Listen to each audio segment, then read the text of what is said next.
Today, which Muslims in the world are persecuted the maximum? Can you guess? Muslims in which part of the world are persecuted the maximum? Can you guess? From where?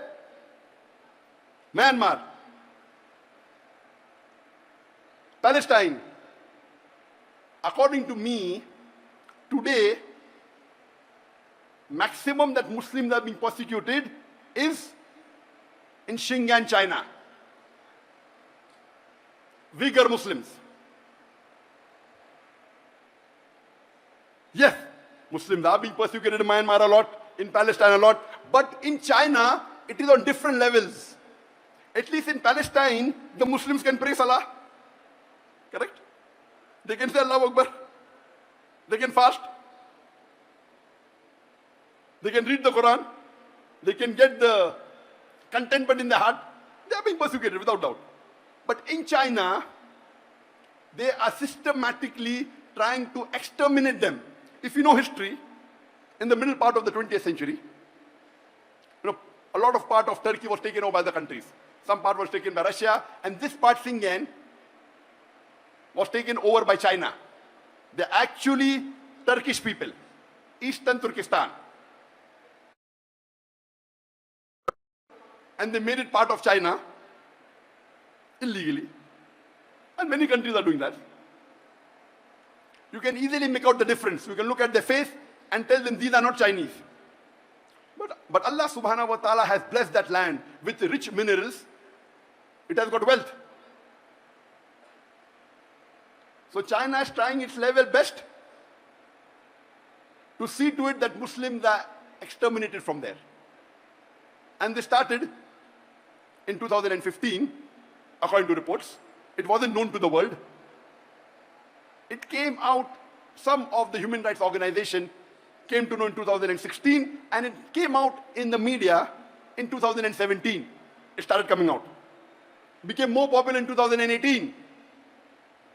What do? There are two types of Muslims in China. One is the Uyghur Muslims. The other is the Han Muslim. The Han Muslim, the Chinese Muslim. They have problem, but very less compared to the Uyghur Muslims. Because the Han Muslim look like Chinese. They have problems, but compared to the Uyghur Muslims, very little. The Uyghur Muslim nowadays, most of them cannot even offer Salah.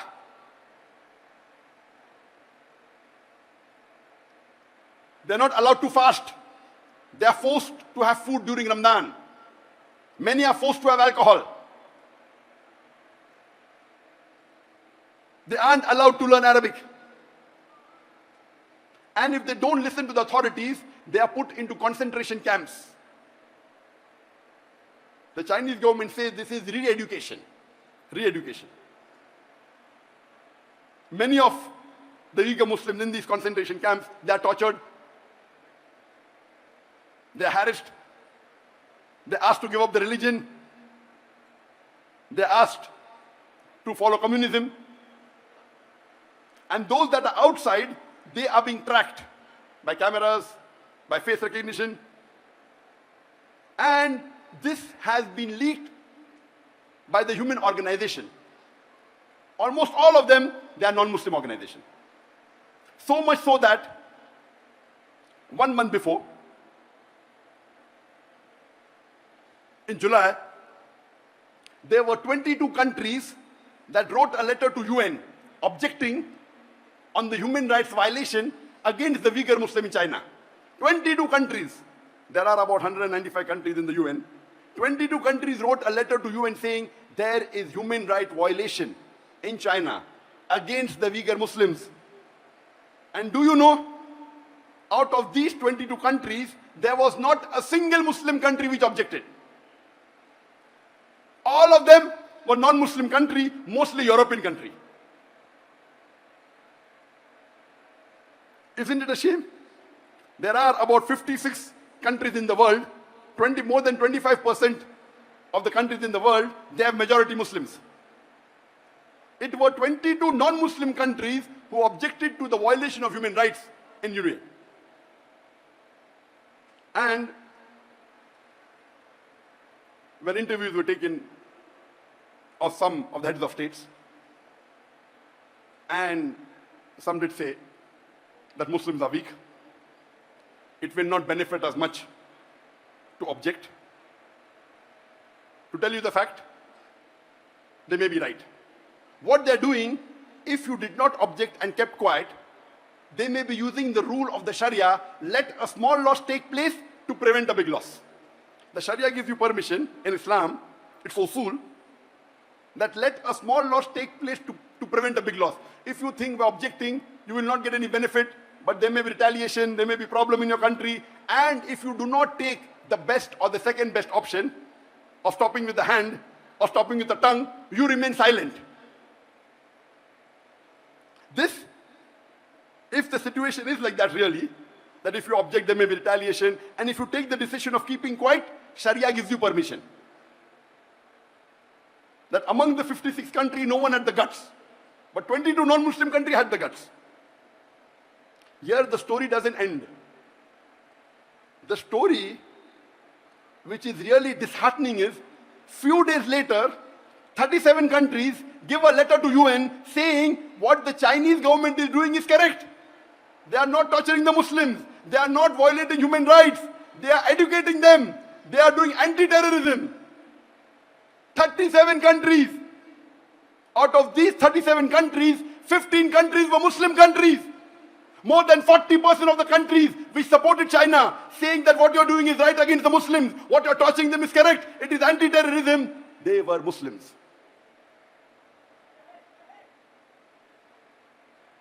Alhamdulillah, Malaysia wasn't one of them.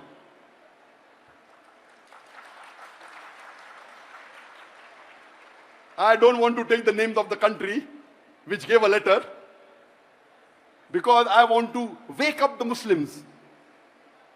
By Allah's grace, I meet the heads of most of these countries.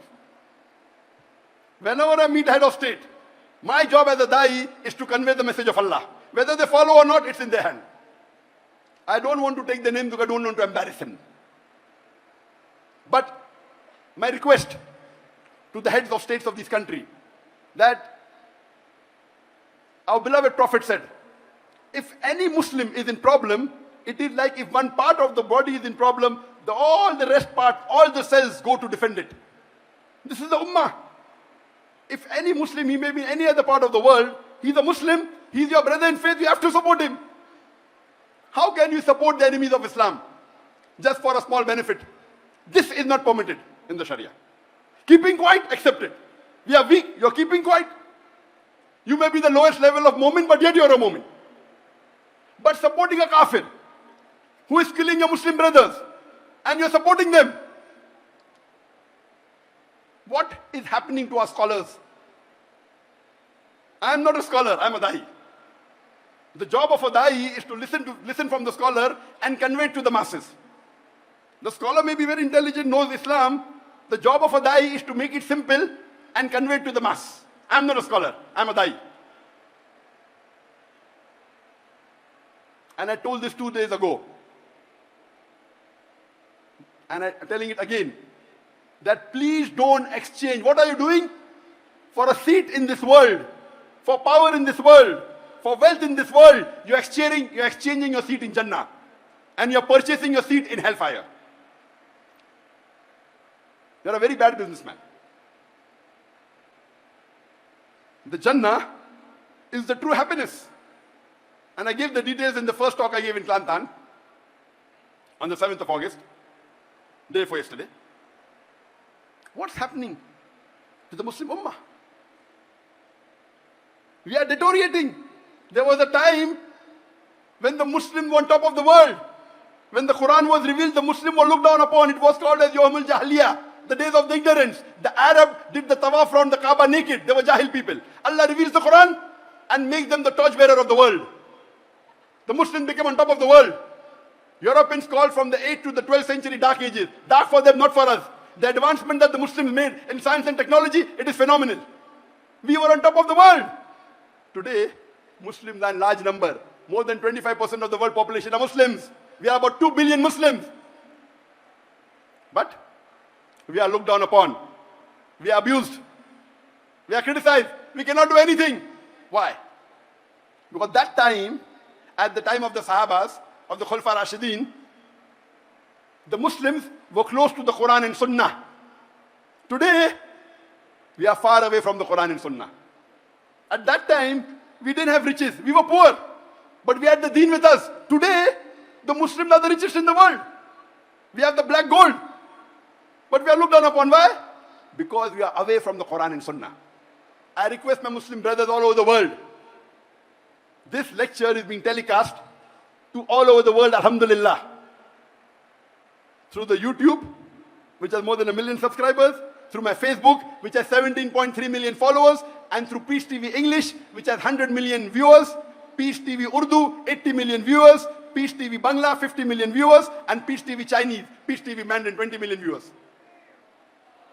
All put together more than 200 million viewers, at least 100 million may be watching, inshallah. Here, mashallah, I'm told that there are about 100,000 people that have gathered here in the stadium.